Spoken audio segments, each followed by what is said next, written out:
Okay, great. All right. So in general, everyone agrees that the internet has been a place of unprecedented innovation, and I think everyone can further agree that we'd like to remain it that way, since innovation is the key to economic growth, and we care about the internet to the extent that it can make society better off. But how to do that and how to promote innovation on the internet is much more contentious. And like it or not, depending on where you sit, the government is intimately involved in how the internet works through antitrust, regulation, consumer protection, and as we heard on the first panel, how other countries regulate the internet, deal with the internet. And those set an institutional framework for how companies choose to invest, where entrepreneurs are willing to take risks, and how markets evolve as complements and substitutes. But policy has a hard time keeping up, as Eric Ohlhausen talked about this morning.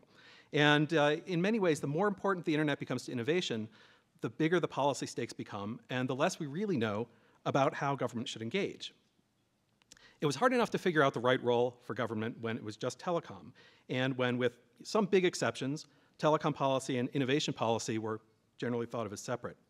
And the FCC was established in 1934 to deal with communications. We had the last major rewrite of the Telecom Act in 1996, and even then there was no way to accurately foresee the intersection of communications infrastructure, entrepreneurship, and innovation. So for example, if you remember in 1996, we thought the big issue was local landline voice telecommunications, and we wanted competition there, and the way to encourage it was to hold out entry into long-distance service.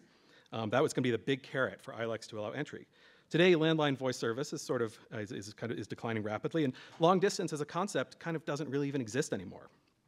So in response to today's challenges, government's trying to find its way with the tools it has, but it's an open question as to whether it has the right tools or even what the right tools should be, and every year that seems to become more difficult.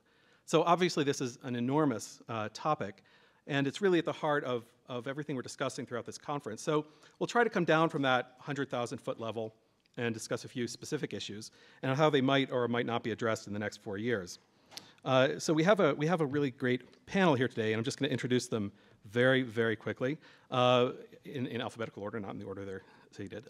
We have James Assey, who's Executive Vice President of the National Cable and Telecommunications Association, Pablo Chavez, who's Director of Public Policy for Google, Brett Feldman, who's the Deutsche Bank Senior Equity Analyst covering the US telecom service industry, Kyle McSlarrow, who's President of Comcast NBC Universal in Washington, D.C., where he's responsible for both business operations and public policy, Maureen Ohlhausen, who is an FTC veteran and now a commissioner at the Federal Trade Commission, Tom Tauke, who's Executive Vice President for Public Affairs, Policy, and Communications at Verizon, and is a member of Verizon's Leadership Council.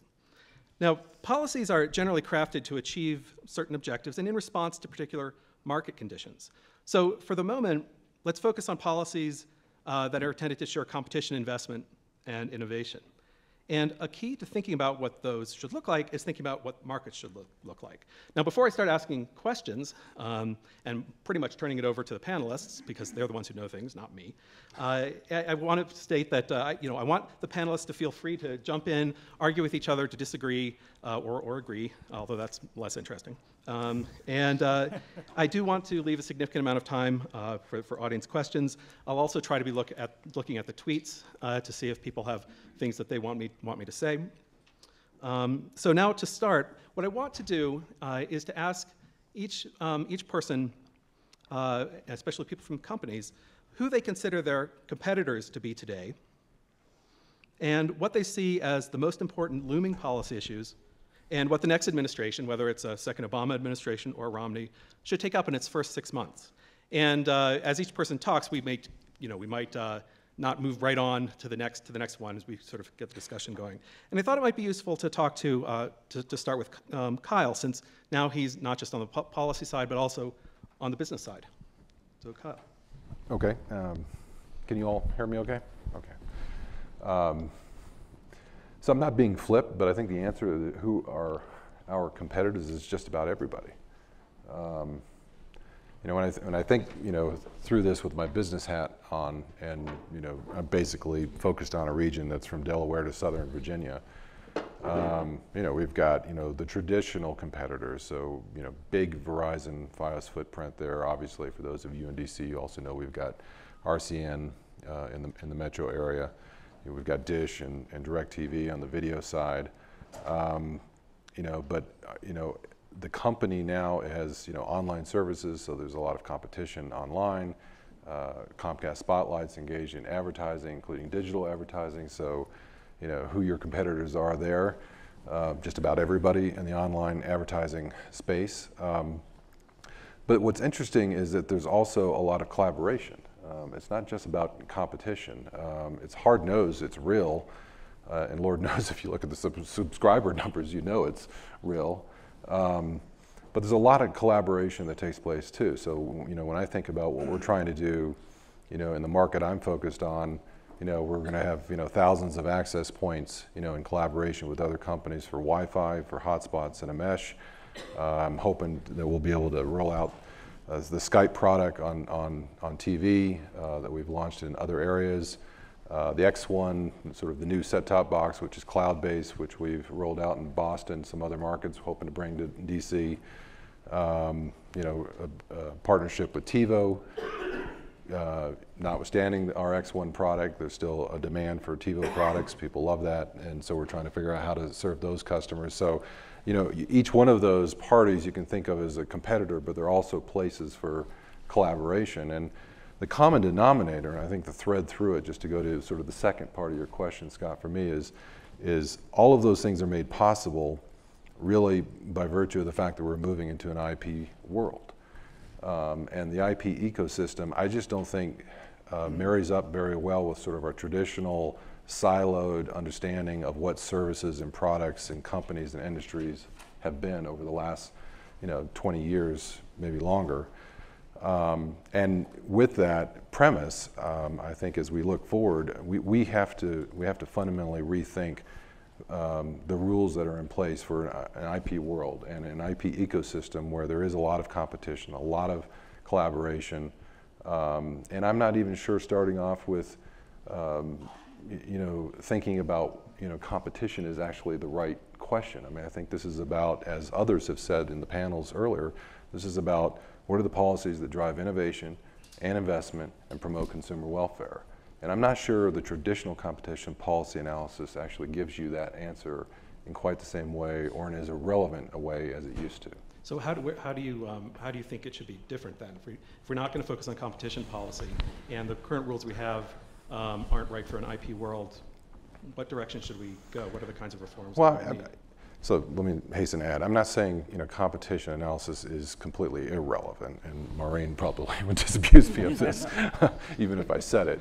I just think when you think through the analysis, I mean, in other words, we all know who they are. I mean, there's just sort of the steady drumbeat, over the last couple of decades of sort of always fastening on, how many competitors there are, as if you can draw a neat little box around a company or industry and say you do X and somebody else does Y, and you just somehow they're separate. They're not separate, and I just think it's a much more complicated process.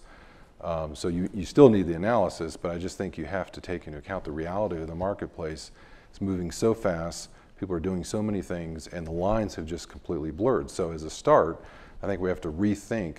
If you look at the Communications Act, you just have to rethink regulation in a siloed format, number one. Number two, I think you have to question the premise that in this marketplace, which, I'll just say this, I think the United States is the greatest success story in the global internet economy, period, full stop. And everybody else who's carping about it, I just think is spewing nonsense. And I think if you take those two things together, you have to question whether or not just about any of the legacy regulations that are in place today for siloed industries have any relevance going forward. So given what Phil Weiser talked about last night in response to a question, that neither campaign is focusing on tech policy at all, do you have much hope that there will be these sort of very broad, deep changes? Well, I don't want to dominate this whole thing, but I'll answer your question. Well, first of all, I mean, every presidential campaign is going to have a couple of the key issues that are really what the election's about. I don't take it, I don't take it as a slight that telecom policy or communications policy or innovation policy isn't right at the top of their talking points.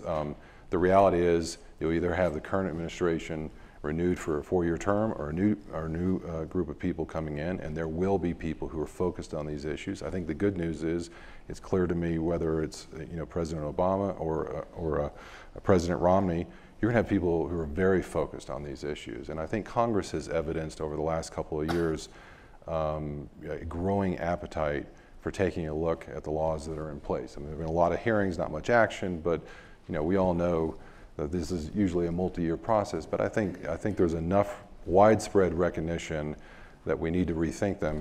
The devil's in the details, and of course the rubs. What do you do to replace it? Where the fights will start. But I think over the next couple of years, notwithstanding the presidential election, at least in Congress, and I would presume at the FCC and any administration, these are going to be live issues that are going to be very important and focused on. Tom, what about you? First, who do you consider to be your main competitors, and what are the most relevant policies that we should be looking at in the very near future? Well, we have all kinds of competitors. I think I can add a lot to what Kyle said. I think when we look at the ecosystem out there, we see everybody as a potential competitor. For example, a few years ago, text messaging, I can remember when we had discussions about text messaging and it was considered not to be a viable product. Then, of course, text messaging took off and it became a very significant product and it yielded a substantial amount of revenue.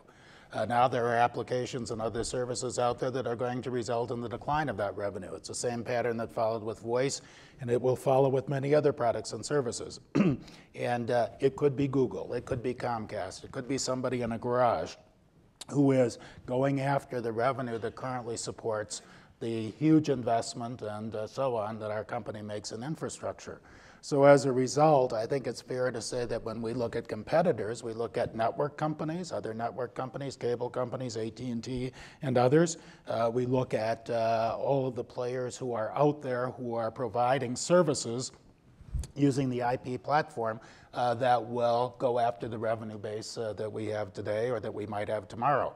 So I think that because of the changing nature of this business, the list of potential competitors is huge, from content providers to applications providers to network providers to software companies, the list goes on. Second observation I'd make in response to your question is that I think when we look back at the history of telecom policy, we went through a period where we had monopoly under the 34 Act. And the whole objective was to try to ensure that the monopoly deployed and the monopoly charged a fair price to consumers. And so we had a lot of regulation to ensure that. At some point in the 80s, 90s, Congress decided that, and state commissions and others, okay, the monopoly is breaking down, that's not sustainable, we want competition, so the focus of policy was competition. And the objective was to ensure that there were adequate players and competitors in the marketplace. It seems to me that debate is largely becoming irrelevant, and the laws from the 34 Act and the laws from the 96 Act and the other policies that have been enacted in between are generally obsolete in this environment. And I think there's a growing consensus that the laws are obsolete. So then the question is, what is the focus for the future? And it seems to me the focus for the future, as has been discussed all morning, is really how do you encourage innovation? And that requires a fundamental change in the thought process of policymakers, because the policy making in the two previous cycles has been, in a sense, fear, driven by fear. Fear that somebody will do something wrong as a monopolist and hurt consumers, or fear that competition won't exist in the marketplace. So therefore, you put in prophylactic measures to try to prevent these bad things from happening. A fear-driven model, which tries to adopt rules in anticipation of potential harm, doesn't work in an innovation model. In an innovation model, as soon as you try to put up barriers to something, you're probably going to stop innovation, and you can't anticipate how this innovation will develop. So I think as a result, if you are looking at an innovation model for policy, where you're trying to encourage the innovation, you have to move away from a rule-making process that tries to anticipate harm and prevent that harm. And instead, you have to move to a model which still is a rule of law and which still ensures that the government has a role to play to protect consumers.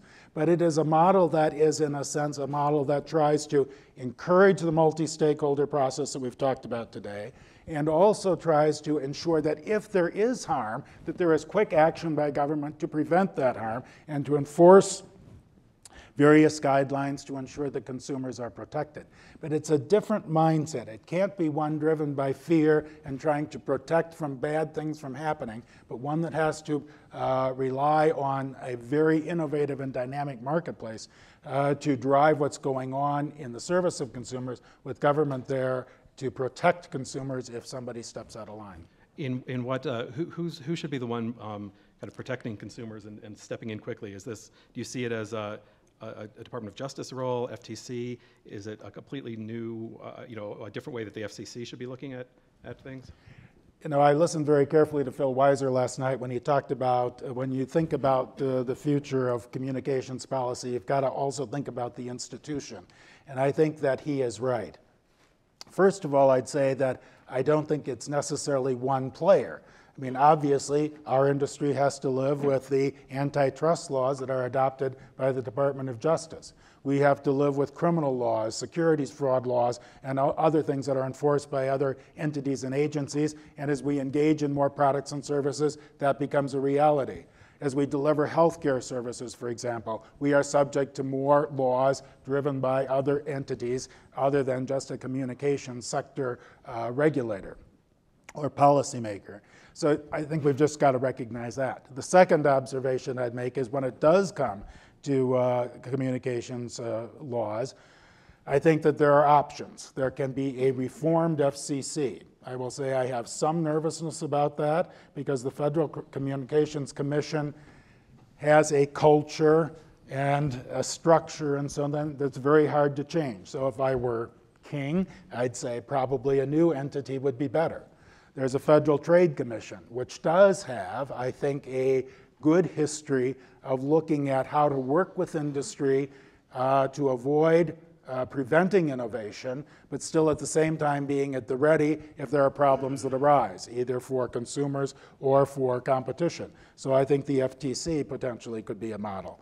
But while I recognize the need to figure out what the exact institution is, that's less important in my view than making sure that we have a change in the mindset about how we think about the role of government.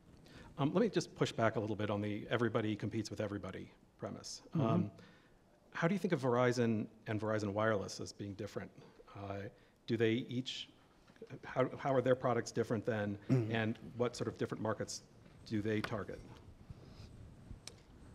Well, I'd offer, I guess we have, we compete around the world. We are a big backbone provider. We are a major player in providing network services for other carriers around the world and for major businesses around the world. So that's there. AT&T, Orange, BT, various other players compete in that marketplace. IBM and others compete in that marketplace.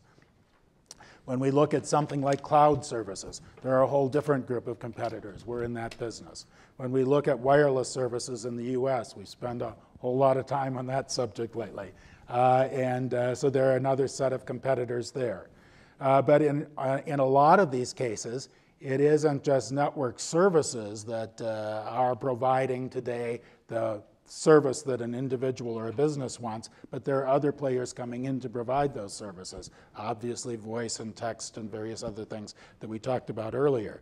So I guess I'd say that there are a lot of competitors.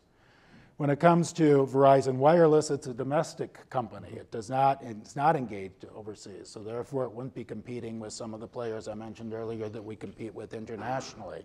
But the bottom line is, I think that we are moving away from a world where the big question is there sufficient competition, toward a different world where competition is going to be there because it's coming from so many sources. And the challenge from a public policy perspective is to ensure that you are facilitating innovation, or at least not hindering innovation in the marketplace.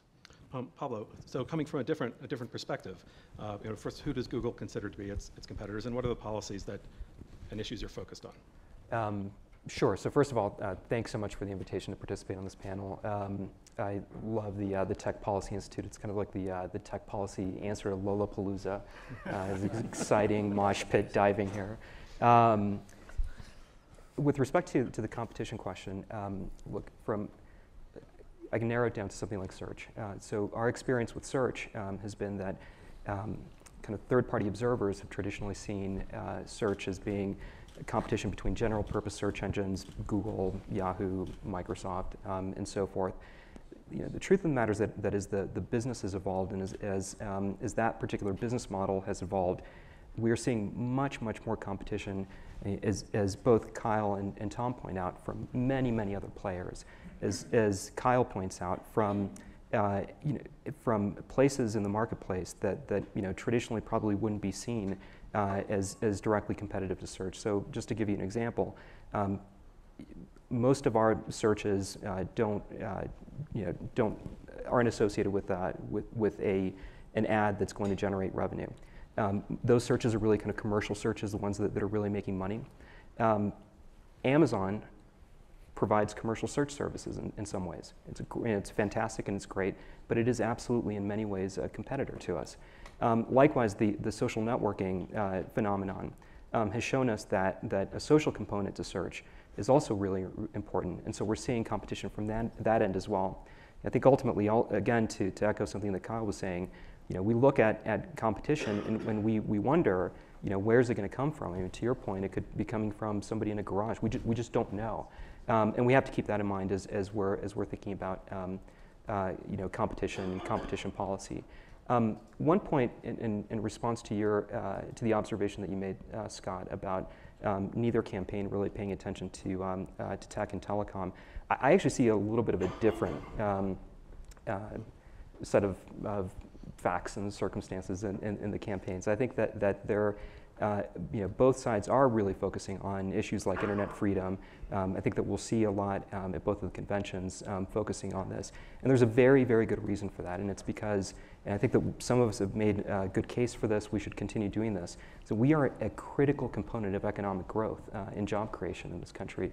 And I hope that we talk a little bit more about that on this panel, because as we're thinking about what we should be focused on from a tech policy perspective, I think we should really be aligned with those bigger picture goals of generating jobs and expanding the economy. Very important to us all. Agreed. Let's come back to that in a few minutes. Sure. Right. James, let me ask this in a slightly different way for you, because you're at NCTA. And so there's competition can be thought of in lots of different ways. And I don't think trade associations don't exactly compete with each other, but your mission and your objectives kind of change over time. And it used to be much simpler to define what a cable company was. And so, how has that changed? I mean, why is Verizon not part of NCTA, for example? Because they kept asking and I kept saying no. But how do you see the different trade associations change as what used to be considered completely separate industries kind of merge into each other? And then how does that affect or do you even see already that affecting your policy priorities and what you want to focus on going forward? It's funny. I think we're really seeing, the trade associations obviously reflect where the member companies themselves are, where they see their businesses going. NCTA is somewhat unique because we have a very strong content presence as well as distribution. Over time, no one will cry for me when I say my job gets increasingly harder day by day, but there's almost no issue that's going to come up in any type of service, whether it's healthcare, whether it's energy, whether it's garden variety net neutrality, that some of our member companies are going to have an interest in, going to want to have a position in. So I think you have to be a little bit more nimble, perhaps a little bit more flexible. I don't know if your powers of diplomacy have to be sharpened to deal with this constant churn in which folks who maybe 10, 20 years ago we're kind of neatly all on the same side of the table, basically pushing on one particular issue. Now the table has no side. It's completely round, and people's interests can change from one moment to the next. So I think it makes it challenging, but it also makes it exciting. And I think one of the things that we try to do at NCTA is really try to zoom back and I think get to this question that I think others have alluded to us, and I think John's presentation was a great intro into it. We live in a time in which the cycles of innovation are so fast, and our ability to really kind of follow the consumer's tastes from moment to moment are so difficult. That the kind of way that we've kind of normally dealt with competition issues or kept score really may not be as appropriate as they have been, and that what we may need to do is think a little more broadly through another type of lens in which we're really looking at the whole IP marketplace and considering, what are the policies that we have in place that are going to expand the pie and promote increases in consumer welfare. And there are lots of things that I think you can see in this marketplace, whether you're talking on the edge from a company like Google or at the core with network industries. So what are some of those policies, though? What are some of those policies that you think will promote welfare that's on? Well, I mean, for example, we spend a lot of time focused on increasing the capabilities and the reach of our network operators. It's in the last 15 years. I think the speeds of cable networks have increased by over 900%, and the cost of broadband has basically gone up 1% incrementally each year over that same time. So the power of what you're able to do on networks is so much more important, and certainly folks at the edge and folks in garages have benefited immeasurably from new businesses and new models and new services, which just simply didn't work back in a dial-up world. So, those are the types of things. We also focus a lot on really trying to be able to provide consumers with a very rich, high-quality content experience for a lot of the great entertainment content that's produced today, and how can we establish models that will make sure that content can remain secure and that the creative process can continue to be funded. Maureen, so competition policy not the right way? Oh, I think competition policy is the right way, but I think you have to define competition policy pretty carefully. Okay. I think generally antitrust laws, and the FTC enforces the antitrust laws, as does DOJ, are very flexible. And so you're not in a siloed environment. You're really looking at if there's a problem in the market, what does the consumer see or the customer see as its different options? So, there's a significant price increase in one service. What are their other options for video or for voice or for data? So it doesn't fall into these regulatory silos. I also think the other thing to keep in mind is I think there's a difference between preserving competition and protecting competition and actively trying to create new competition. And I think that is a very difficult proposition for the government to try to do. And it's not really part of the antitrust laws. The antitrust laws are meant to protect and preserve competition that's there and address problems in the market that might foreclose future competition, but not actually go in and in my view, tinker with the market and try to make it even better than it is, because I think that's very difficult. Is there a specific example you're thinking of where the government tried to do this and you think it was a mistake? Well, I do think that some of the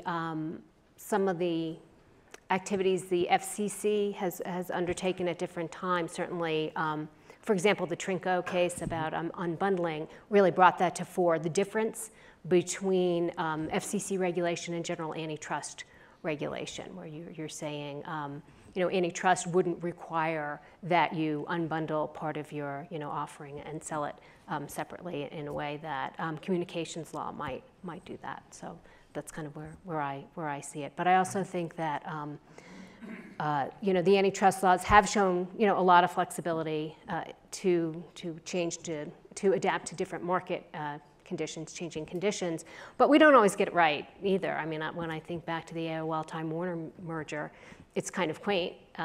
Instant messaging was a big concern there, and obviously there have been so many technological changes that have, instant messaging is not the dominant application. So humility in all things, I think, is important. Okay, so Brett, you have a view from Wall Street. So tell us, how does Wall Street view competition between these firms? What would a competitive market look like in this area? What are investors looking for? What are the sorts of things you look at? Sure, and I have to start off with a regulatory disclaimer. Deutsche Bank does do investment banking business with the companies that I'll be talking about, or we will be seeking to do business with them. I'm going to steer away from talking about stock recommendations. I think I'll have to fill another format if I do that, so we'll try to keep it pretty simple. We'll start taking notes. Yeah, so all the answers have been true in a general sense. There's a lot of competition in the communications market, but from an investor standpoint, let's tweak the question a little bit and say, what is the biggest threat to the profitability of these companies? Like, that's really competition. And so if I was going to use Verizon Wireless as an example, that's an easy answer. It's Apple. No one can take a bigger bite out of Verizon Wireless's P&L than Apple can. And let me just give you an example. We think that Verizon is going to sell maybe 13 million iPhones this year. They're going to lose about $5.5 billion selling those phones. That's a subsidy they incur. Apple forces them to lose money when they sell iPhones. And as a result, Verizon is now losing billions of dollars more per year selling devices than they did before they had the iPhone. So that's one big element of competition, and it goes well beyond the concept of Verizon versus AT&T. If we go even further, you say, what else could seriously impair Verizon Wireless's profitability? I would say bad spectrum policy. And so I think that's very relevant to the audience that we have here today. Unlike the voice world, where there was always going to be a maximum amount of traffic that was going to go over these networks, there is no limit to how much data is going to go over wireless networks. It will grow indefinitely. Verizon will never get to a point where they see some sort of reduction in the data traffic on their network, which means that the key source of capacity that they need is going to be spectrum. And they're going to need the regulators to help them out quite a bit. And we've written extensively about how there's a massive allocation problem of spectrum in this industry. But I would say those two big factors, new media companies, notably Apple, and bad spectrum policy. So it's not really your job to get into the weeds of the policy, but what is good and bad spectrum policy? I think that you have to accept the fact as a regulator that the need for the carriers to access new spectrum is going to be much more rapid than it has been historically. I might have the statistic a little wrong, and Tom, you can correct me on this, but I recall from one of your filings with the Spectrum Code transactions, you talked about how your forecast for data traffic on your wireless network, I think next year or in 2014, is 700% higher than that forecast was 2 years ago.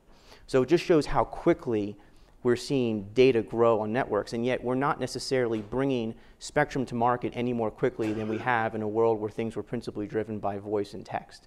And so I think any policy that can either bring spectrum to market more quickly or make it easier for the current players to move spectrum around amongst themselves, I think that would be very helpful. Let me just give you an example of how powerful that second thing could be. If you look at all of the spectrum that has been licensed for mobile services in the US, and then you look and see where it is, what you will see is that the major carriers, so the 4 national operators and the biggest regional providers, they basically provide service to 95% of the wireless customers in the US, and yet they only hold 55% of the licensed spectrum. So going to that other 45%, and Clearwire is a big part of it, but there's other players in there as well, and saying, how can we help everybody get their hands on stuff that's already out there? That would be good spectrum policy. Do you see, I don't know if it's possible to see evidence from investors in the markets for this following question, but do you see evidence of how investors feel, how likely investors feel it is that broadcasters will actually participate in incentive auctions and give up some spectrum? Are they discounting that? Do they see it too far out in the future? Can you see that in any companies you look at? I think the way investors look at it, they say it's going to be years. And so you can't think about it as something that's going to immediately drive an investment decision you might have in the telecom market, because realistically you're talking 3, 4, 5 years out.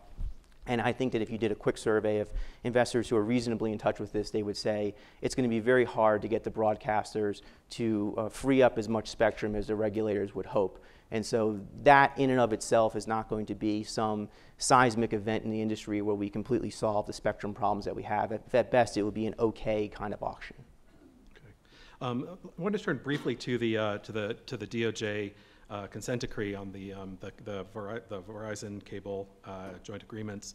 And most of the panelists, of course, can't talk about this yet. But a few can. So Brett, let's continue. Tell us how do investors see this consent decree? What do they think are the implications of it? What are the effects on competition of the agreements and the conditions imposed on the agreements? Well, just sticking with the theme of spectrum, when I saw this, I looked at this as a spectrum deal with a little side thing involving, the landline side of the business. I know the companies might not see it quite that way, but spectrum is so powerful to this industry that I sort of looked at it and said, well, if Verizon can come away with the spectrum assets that they are coveting in this deal, then it's hard for me to see a series of concessions they might make that I would view as so damaging that it would offset the value on the wireless side. And so I think your typical investor looks at this mostly as a spectrum event and as a reasonably positive spectrum event in that it not only helped Verizon, but it showed the regulators are willing to be open-minded about creative deals so long as you can demonstrate that a lot of entities are being made better by a transaction, not necessarily one. Now, just to think about, and not completely disregard,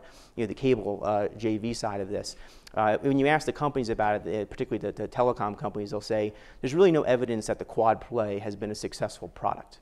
And I think that was part of the motivation for Verizon here, and Tom, you can correct me on this. They're hoping that by working with the cable companies, particularly through the technology JV, that they can figure out a way to create more natural synergy between wireless services and residential services. And so as an investor, I guess I would say it's very interesting. And one of the components of the consent decree is that the technology they develop will be non-exclusive after a certain period of time. So there is some long-term potential here for a lot of different entities to be to benefit from this. But in the near term, it's mostly a spectrum event. Maureen, do you have anything?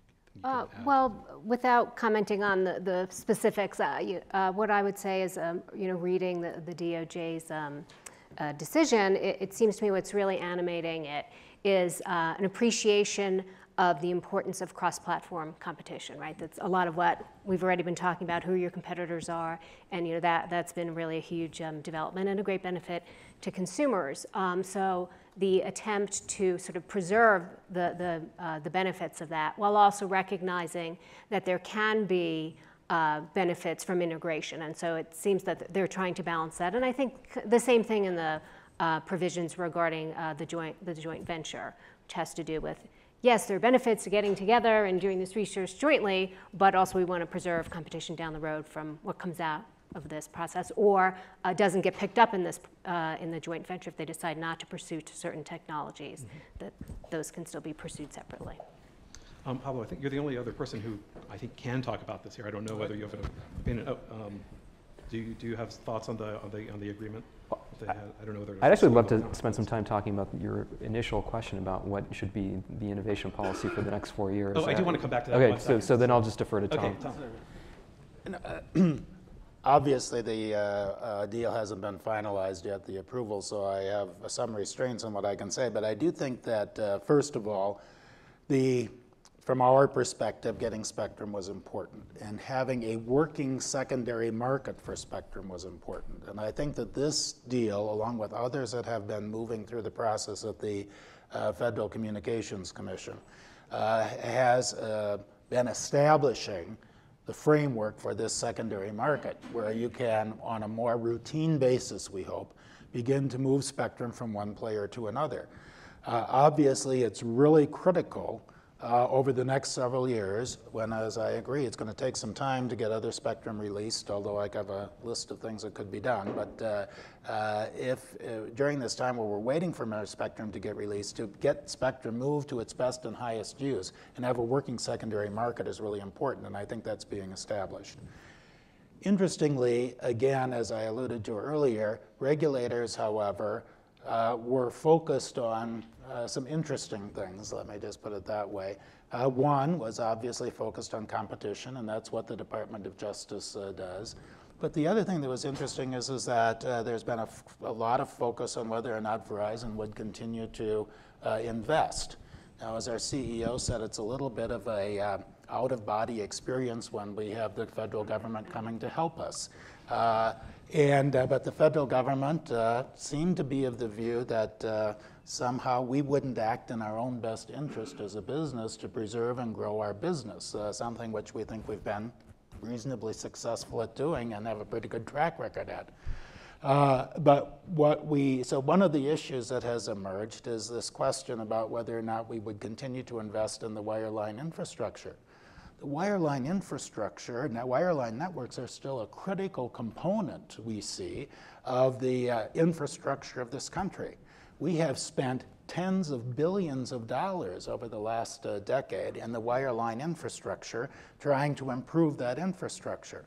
We want to continue to build Fios, which we are doing today. We will do tomorrow. We will do the next month. We will do next year. We're continuing to invest in Fios. We are continuing to invest in the copper network. We want to have DSL. While we don't see it as a long-term future technology, it certainly is an important component of the broadband technology options that we make available to consumers. And so we continue to see DSL as an important component. But in a sense, the fact that policymakers would be focused on that, I think, highlights the fact that we're still in kind of a backward-looking world, not looking at how do you encourage innovation in the marketplace.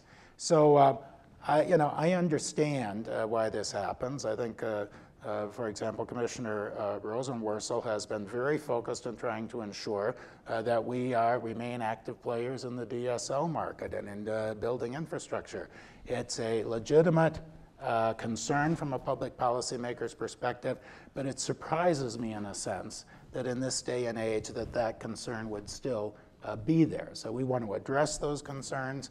I think we have in this process, but I'm not sure that we're focused on what the right things are in the policymaking processes. So actually, that's a good introduction. Pablo, you wanted to sort of back out a little bit and talk more about the innovation and jobs question, and also maybe in context of what Eric Van Holsten was talking about this morning, that lots of more productivity, more technology, more innovation, at least so far, has not led to more jobs. Right. Well, look, I guess there's a bunch of ways to kind of look at this, and I actually really appreciate the point about not looking at this as fear-based, also not looking backwards, but just for a quick look backwards. I mean, if you look back 15 years ago, the Clinton administration issued the Magaziner report about e-commerce, laid out a good set of principles there about focusing a lot on private sector regulation, light touch, government regulation, and so forth. That in many ways, I mean, that was an effort to make sure that we were not, kind of strangling a nascent industry. The truth of the matter is that as we've progressed from the Clinton administration to the Bush administration, which is very, very focused on, on the IGF, for example, is very, responsible for the multi-stakeholder process, also for starting the Global Internet Freedom Task Force. All these things all these policy initiatives have really been focused on making sure that we continue to have a policy really of abundance and of growth and of more communications, more speech online, and more innovation. And I'm not sure that there's anything that we need to do to change those principles. I think that there are things that we can certainly change, in terms of kind of specific implementations of those principles. And the reason that this is so important is that we're actually seeing a lot of data. Now, I know, Scott, you're skeptical of economic studies and so forth, of the impact of the internet. I am an economist, so I have to be skeptical. Right, exactly. Anything it is in your nature to be skeptical. Especially to anything I do. But you see things like, for example, McKinsey Global Institute last year came out with this really interesting report and study that looked at the impact of the internet on small businesses. So what McKinsey concluded was that a business that goes online, measured against its offline competitor, is hiring twice as many people, is generating twice as much revenue, is exporting twice as much.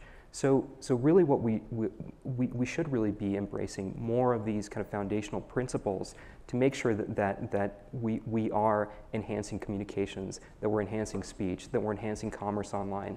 And that really ought to be what we're talking about, and ought to be what we're focused on, and not kind of backwards looking, and not the fear focus that you were talking about before. So how do you do that? How do you, what are some of those? Sure, absolutely. So I guess again, you can kind of slice these analyses in many ways. I mean, one way to look at it would be to say that what we want is more information access, and in addition to that, more innovation. So on the access to information piece, we've been very, very focused on making sure that there is both strong political expression online, as well as a good free flow of information across borders. We've been doing that in the trade context. And some people have kind of wondered, well, you're connecting this political to the economic. Well, the two are connected. If you look at, for example, what happened at the beginning of the Arab Spring, we saw that the internet was actually shut down in Egypt for 4 days. That, according to the OECD, resulted in an economic cost of about $90 million, which the OECD called very conservative. We see that these things actually have an economic, limiting the ability to speak, limiting the ability to conduct commerce online really does have a significant impact on our economy. And I guess the third piece of access to information gets back to the point that you guys were discussing before, which is just more broadband. We wholeheartedly agree that there should be more efforts by companies to lay down the foundation for better broadband deployment. There have been very interesting ideas. For example, PCAST just came out with a proposal about spectrum sharing that we think is very positive, very interesting and creative. So these are in broad strokes what we think we should be concerned about and focused on as we're trying to grow the economy. Okay, so good. Tom, go ahead. Yeah, let me just add one thing to that. I think in addition to spectrum, which has been talked about already, and encouraging investment, there's one other thing. We have to have the people, and we talked about that earlier this morning. And so, for example, our immigration policies just cry out for reform so that we can have the best and attract the best and the brightest into our workforce. We need to have better education system in the country, an education system that doesn't allow 30 to 40% of our students drop out of high school. I mean, it's stunning. In the 1960s, we graduated well over 90%, and it was across the country in virtually every state. And now, we're in the 60s. Absolutely. I mean, it just is stunning, and it just is unacceptable for the country to have that. It's a killer for this industry. It's a killer for the economy. Absolutely, it's a minds and mindsets problem. Yes. So. Looking at one specific thing, Pablo, you mentioned PCAST, and you said it was a good step forward. Tom, I imagine you have a different point of view on the PCAST report. Listen, I think that when we think about spectrum policy, we have to recognize that there needs to be openness, open thinking and innovation in spectrum policy, as well as in all of our public policies. But for the foreseeable future, it seems to me that it's very clear that at least in the mobile world, that there is a strong case for exclusive access and use of certain spectrum. We also support certain spectrum sharing in certain cases, but to suggest that, as the PCAST report did, that exclusivity in the foreseeable future is going to give way to sharing, I think just is not realistic, given the technology, the increasing reliance of consumers and businesses on wireless, and therefore the increasing expectation that that service will always be reliable. So we are, in order to ensure reliability of service, there has to be assurance of access to spectrum and the avoidance of interference. And I think the most efficient use of spectrum and the most assurance of security and the best assurance of the ability to deliver services comes from having continued availability of exclusive access to certain bands of spectrum. At the same time, of course, as I mentioned, we are putting dollars into the efforts to cooperate with the government and other carriers and other players and looking at how we can do some sharing in certain bands of spectrum. Brett, any evidence that investors see this report as anything new at all in terms of actually affecting spectrum? Not anytime soon, but if you just take an investor's point of view on the idea of exclusivity around licenses, for example, as an investor, you don't want to see a company take an enormous amount of capital risk around a platform that may not work. And so if there's any hesitation that a carrier's right, exclusive or lack of exclusive right to their spectrum is not necessarily going to yield a good service that will generate a return, the feedback they will get from their investors is to spend nothing. Because you can't just spend a little bit of money building out a wireless network. You have to spend a lot of money. And you really can't be taking that degree of technology risk. I mean, just look at how much anxiety there is around what Clearwire has done, simply choosing a slightly different flavor of 4G to build their network, among other issues, to get started. So that's what investors would say. They would say anything is acceptable as long as we at least believe it will work, and it's an execution risk and a marketing risk and a branding risk, and not we just turn this thing on and all of a sudden it just doesn't provide a signal. Kyle, you were going to say something. I'm hopefully not taking this totally off track, but just to follow up on something Pablo said about bandwidth abundance and sort of thinking about the PCAST report. I do think, we think about spectrum and we sort of differentiate it from bandwidth, which is in a pipe. And the truth is that's just spectrum in a pipe. I think obviously we want and should be promoting abundance, but it's got to really be smart and efficient abundance. And I do worry a little bit. I mean, there's sort of a catchphrase that's, that you see out there, that people say, we need to have a psychology of abundance. We just need to throw more capacity at the problem. And that's great for other people to say who don't actually have to invest, right, the CapEx to do it. But, I can remember when I was, Deputy Secretary of Energy, when you think about energy policy, if I had stood up and given a speech and just said, there's just one side of this equation, which is we're just going to produce more electricity, I mean, the world would have gone crazy, right? Because the country has pretty well understood that you got to promote more generation, but we really have to focus on energy efficiency. And the same is true here. And the point is, whether it's spectrum sharing in the PCAST report, or something similar, when you think about bandwidth generally, going back to the point I made earlier about the internet ecosystem, and I always hate using that phrase because I feel like I'm talking about a terrarium, but I don't have a better one. But the point here is we are all in this together. We all have responsibilities. So when we think about policies, and particularly when you think about it, in terms of the capacity and what the demands are going to be, we all have a role here. And so, app developers and online companies also have a responsibility to think how to promote products that use bandwidth efficiently as much as we do as an operator of a network, and Verizon on the wireless side, to use the spectrum we have efficiently. We have about half an hour left. I want to go to questions, but I want to do a couple of things a little bit different. First,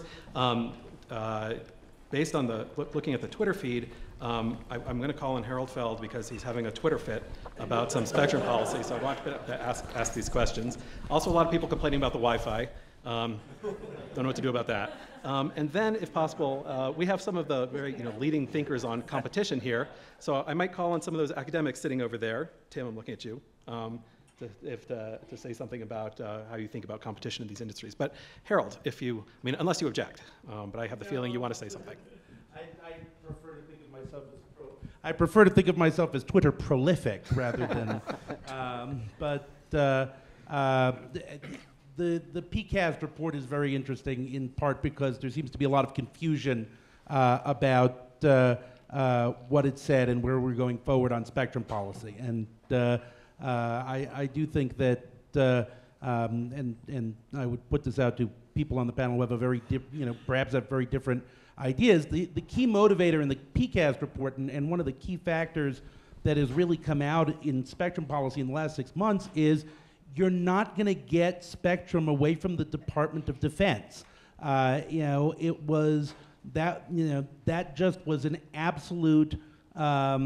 Everything that was tried in 2011 to move the Department of Defense and pull stuff away didn't work. So, the question here then, and I'll put this to the panelists, is, so what do you do? I mean, do we keep going back and saying, well, try harder, or do we say, well, you know what, we've got to figure out a way that's going to be more flexible, take advantage of new technologies, figure out how we're going to share access to federal spectrum, and not treat the fact that every time we bring this up, that, you know, there might be ways to actually use some federal spectrum without relocating the federal users, that somehow we're undermining the notion of exclusive licenses.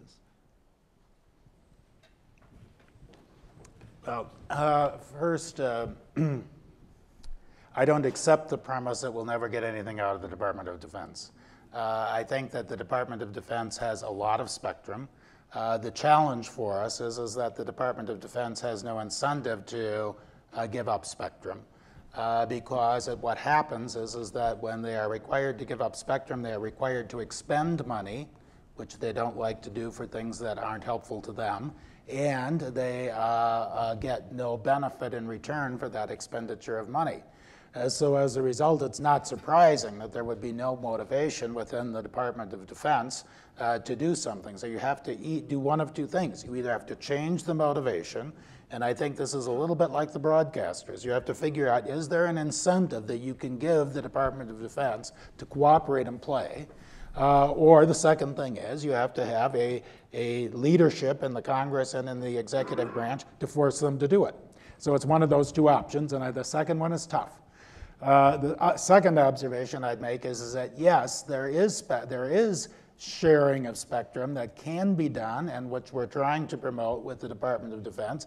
In a couple of the bands right now that we're looking at, you know, they do have a couple of things that are going to be there for a while. It would cost money to move them out, but if they are using spectrum in a given geographic territory for a half hour a day, you know, the other 23 and a half hours it could be used by somebody else, right?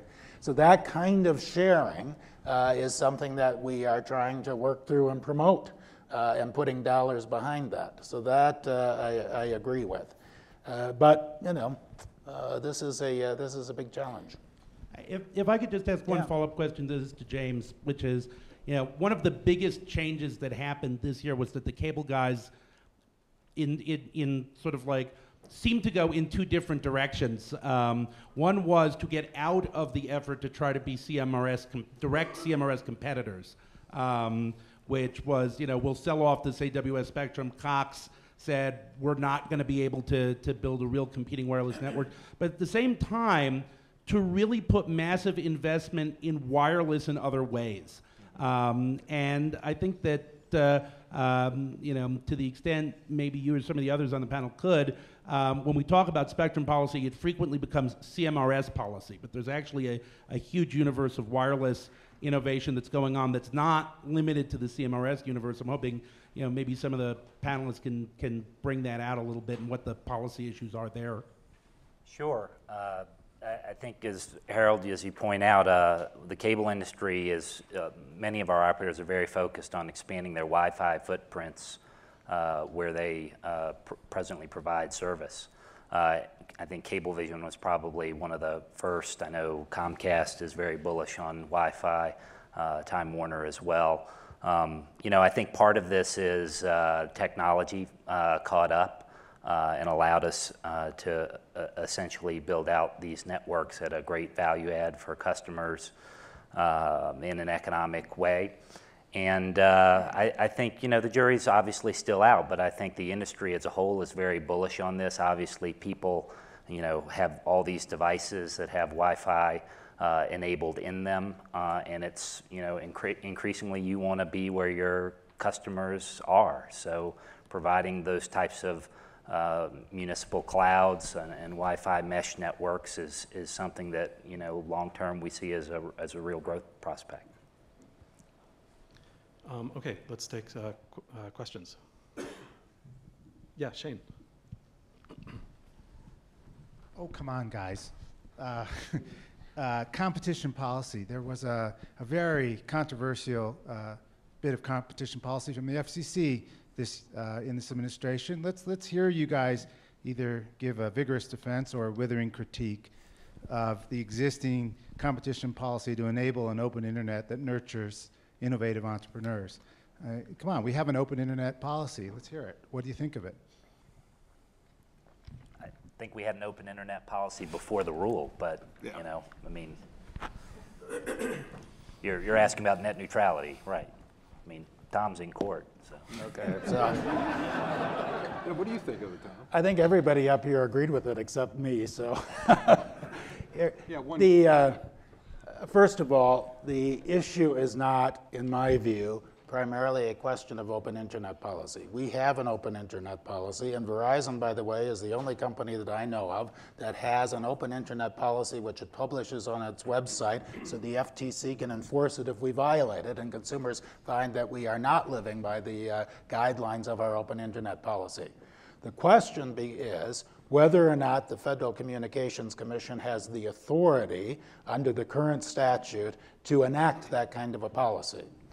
And I would argue that it's critically important that federal agencies have guidelines that are established by Congress in the form of statute, because those guidelines are to define the playing field, if you will, for that agency.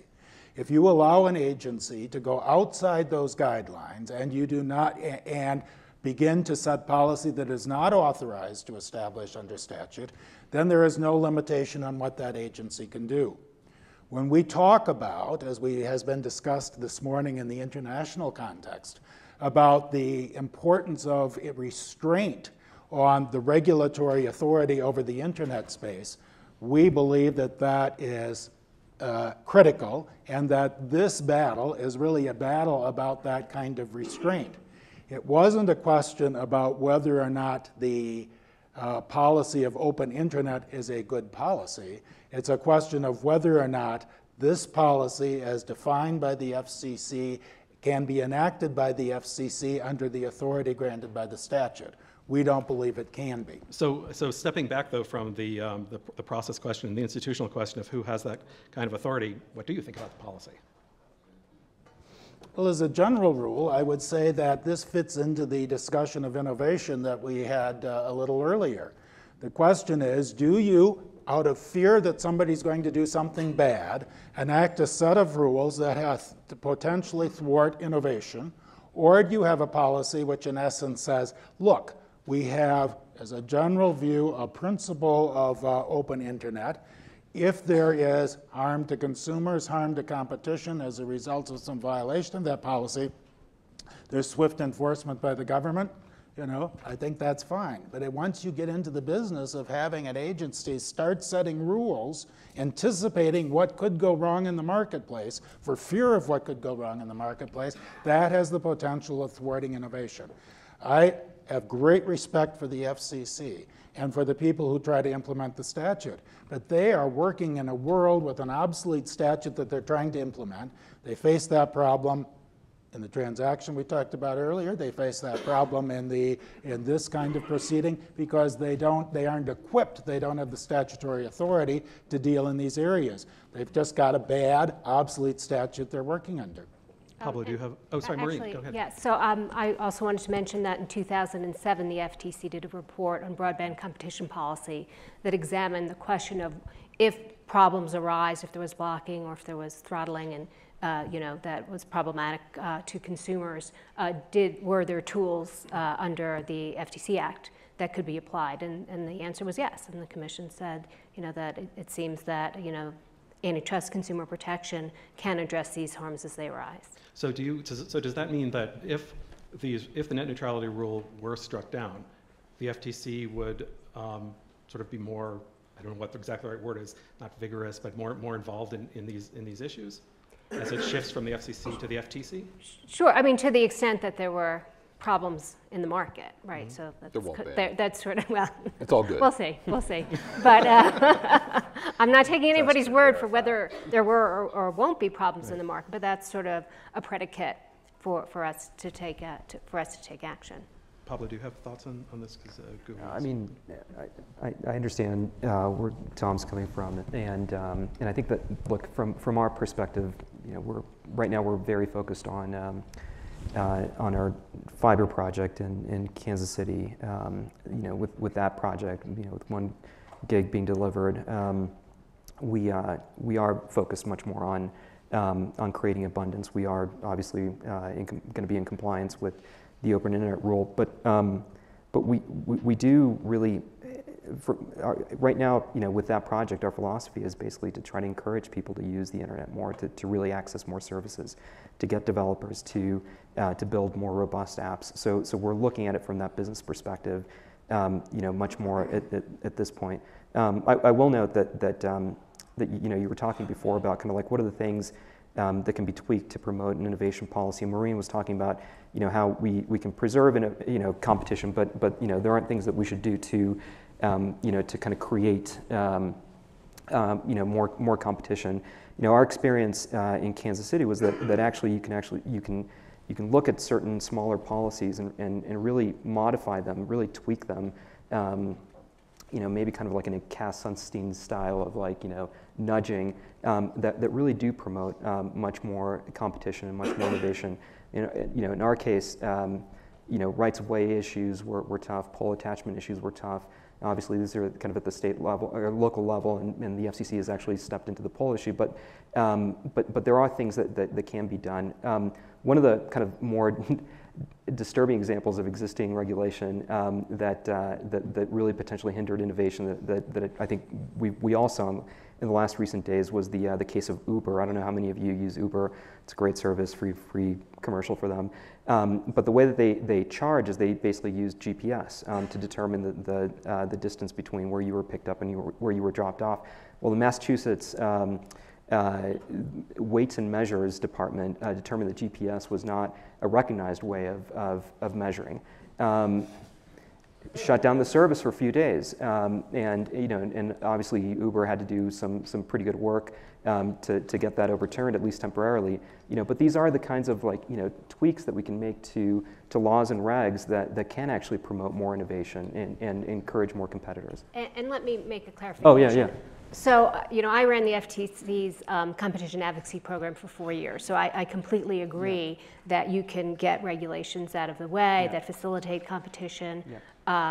Or sometimes there are some pro-competitive regulations that can be put in place. Where I was trying to draw the distinction is between saying we're going to sort of, rather than kind of clearing the path such that private actors can go in and do, rather than saying, oh, we're going to say, you have to share this way or you have to do that, kind of designing a business model. That makes a lot of sense. Scott. I think one of the things that I just want to say along these lines is that there are so many areas now as we think about new and innovative services where there are regulations that stand in the way. So we've been looking at delivery of healthcare services, for example. I mean, we could spend the whole hour on that subject.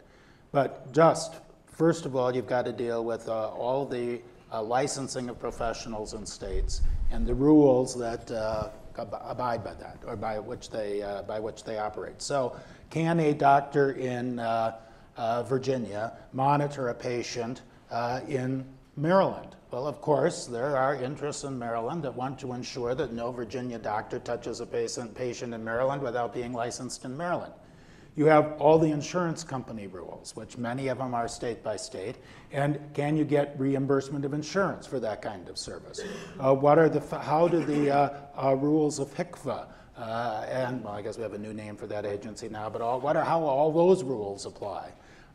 The reimbursement by Medicare and Medicaid. What happens? How do you get through that thicket when you are trying to offer an online service? Now, we could do, in just the healthcare arena, we could give tremendous benefits to consumers. We could lower the costs of the entire system, but the regulatory morass that you have to work through in order to deliver a service is overwhelming. This is where we really, we spend all our time on communications rules and regulations, but it's many of these other areas that also need to be addressed when we talk about actually taking getting the benefits from the innovation that has occurred in this space. On the open internet order, in full disclosure, I was part of the group that negotiated it. Do I think it's necessary? No. The interesting thing is the core net neutrality issue, discrimination in terms of public access to the internet, was never a real issue, and it didn't change anybody's business model in America, so that's fine. The more interesting slippery slope that Tom alluded to will be the other parts of that order that talk about specialized services and things that we couldn't really figure out what they would look like. That's where the danger is that, you know, it's going to be mother may I, can I do this, can I do that? People are going to use that as a platform for complaints, you know, and that's worrisome. But embedded in the open internet order, and really the point I want to make here is we did at least get a nod toward multi-stakeholder organizations that exist today, you know, BITAG, you know, the IETF, you know, Internet Society, others. And when we think about public policy over the next 4 years and how we need to think about this in an IP-based economy, that has to loom a lot larger, in my personal view, than regs and laws. I mean, we should be thinking about how we use the assets that we have in place today that developed organically, that I think do a great job, not just to solve technical solutions, but also to be, you know, fora for disputes where people are trying to figure out how best to resolve, you know, what are legitimate business disputes, sometimes technology disputes. But I have a lot more confidence in those fora than I do in government regulation. I totally agree with that. And, you know, the Department of Commerce right now is engaged in kind of a mobile apps transparency effort that is really trying to reflect the, you know, kind of the spirit and substance of these organizations. And I will say too that I mean, we actually have a very good tradition at the Federal Trade Commission, also at the FCC, although I'm a little bit less familiar with the FCC than the FTC, you know, of having roundtables, really kind of bringing together various stakeholders to really discuss kind of the you know, the future policy or current policy issues. Those are tools that are available to us and that we should be making much more use of, very much as the FTC has done, for example. Brett, so it's your job to look at the sort of the producer profit side of all this. Who would be the winners and losers if the net neutrality order were struck down? It's funny, I haven't talked about net neutrality in probably 2 years. I think the average investor feels like this has been settled, and for the most part in a way that's not terribly harmful to the industry. I think the biggest fear is always going to be the wireless carriers, just because that's where capacity is so sensitive. And so I would say that investors will generally overlook or not spend a lot of time on any policy as long as they feel like the carriers aren't being forced to pump traffic through their network in a way that won't generate a return. That's probably the litmus test that we have, and we just kind of move on. There was something I said earlier that reminded me of a point that we made at the start of the panel about how policy seems very antiquated right now. And you were talking about Google's experiment in Kansas City. Verizon could not do that. They could not say we're going to be extremely discriminatory in this experiment where we're going to pick the most valuable service and put it into the most valuable neighborhoods and use maybe predatory pricing to see if we can get a lot of adoption. I think it's great Google's doing it, but I wonder why can't Verizon and AT&T? Well, I mean, because the price discrimination and closed off. So but I'm glad that you think that's. But I think that's the way a regulator would react if AT&T was trying to do that in Kansas City. It's just, and so I just, as an investor, I think I would love to see the carriers continue to invest and not necessarily have to wait and see how successful you guys are with your own experiment, because at the end of it, you're not going to become a telecom operator. So that just kind of appeals. It also highlights, you know, as we look for things that governments, be they at the federal or the local level, can do to promote investment in networks. Maybe we should be looking at this not as kind of a one-off thing, but maybe we should be looking at consistent treatment across all the network providers who are providing similar types of services. You know, Pablo, just to follow up on your discriminatory entry and predatory pricing. No, just kidding. But thinking about it's probably too early to draw any lessons since it hasn't. We haven't launched it yet. You haven't launched, but you know, what lessons have you learned? Any lessons about building a network that, say, make you more sympathetic to what the other ISPs go through in investing, the sort of barriers they face, and on the flip side, are there things that you've learned where you say, my God, they've always said this thing and it's totally wrong? Yeah, I mean, I think it's really too early to go through kind of lessons learned. You know, and certainly, you know, somebody like Milo Medine, who leads the project, would be a better person to answer it. The thing that I was looking at and that I mentioned, you know, previously was actually kind of a set of very interesting challenges that we face. Now, whether those apply necessarily to every other player, I'm not 100% sure. But in our case, they were.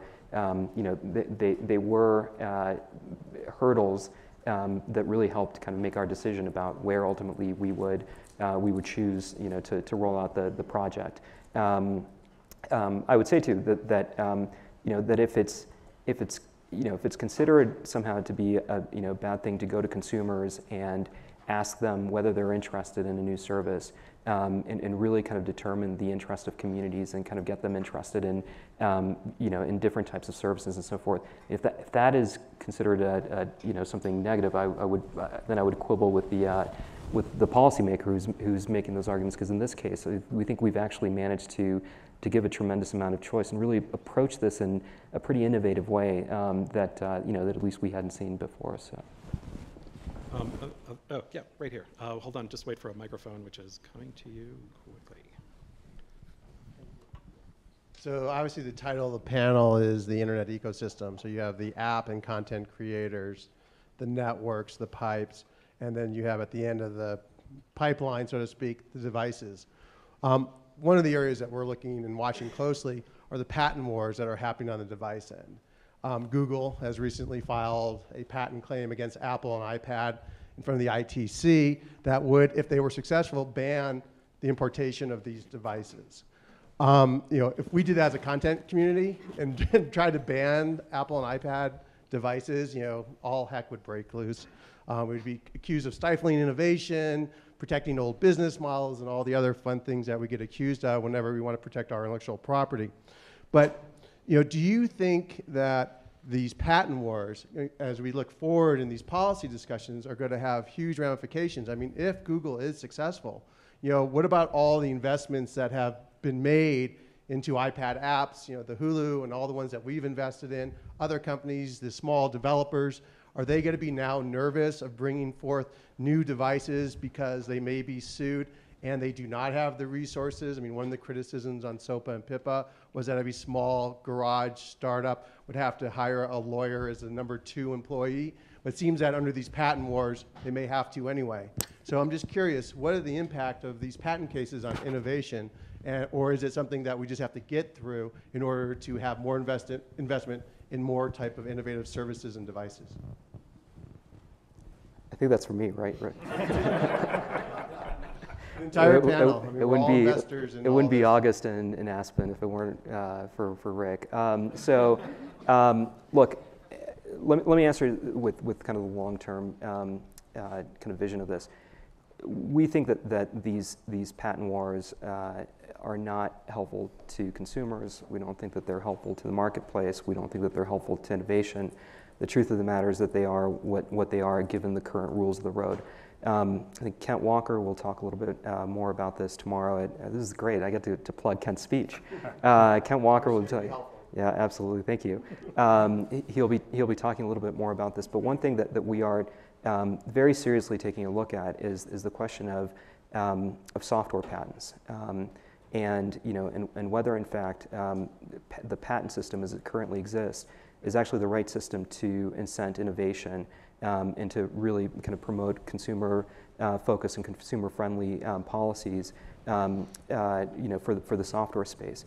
In the way that we look at, for example, the pharmaceutical industry, and we see, that in the pharma space, there does seem to be like a pretty direct connection between kind of the need for a patent and the eventual rollout of a drug. There are a lot of kind of structural differences between that industry and the software industry. In the software space, I mean, what we see is that is not necessarily kind of the best incentive for a couple of guys in a garage to go and write some code. And so with that in mind, we are kind of starting to brainstorm about longer-term solutions to addressing exactly the challenge that you're facing, which I mean, we're certainly not happy with. I suspect that the other players involved aren't happy with. But those are the rules of the road today, and we are focused on trying to change the rules of the road for the betterment of the industry and for consumers also. Thanks for the question. I think we can take one more question. I guess everyone's eager to get to lunch. So this actually is the time we're supposed to stop. Please join me in thanking the panelists. Join me in thanking the panelists for speaking. I thought it was really interesting. And next we have lunch where?